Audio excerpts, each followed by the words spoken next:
Dalawa ang patay habang 7 naman ang sugatan matapos na mawalan ng preno ang isang closed van sa Bataan. Tutukan sa report.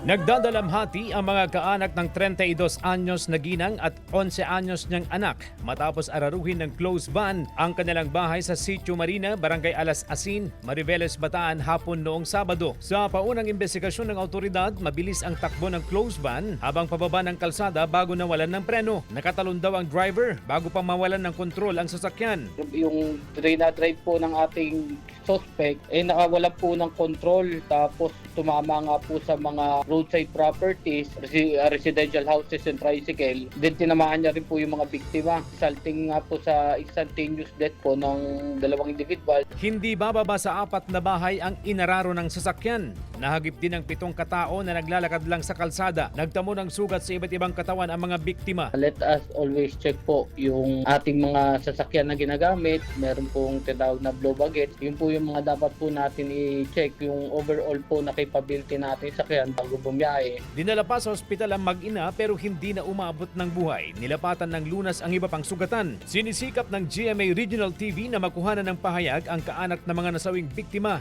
Kabilang ang mga sugatan sa insidente, pati ang driver ng sasakyan na ngayon nasa kustodiya ng PNP na nakatagdang sampahan ng reklamo. Patuloy ang panawagan ng pulisya sa mga motorista na tiyaking nasa maayos na kondisyon ang kanilang mga sasakyan bago bumiyahe upang maiwasan ang kahalintulad na aksidente. CJ Torida, One North, Central Luzon.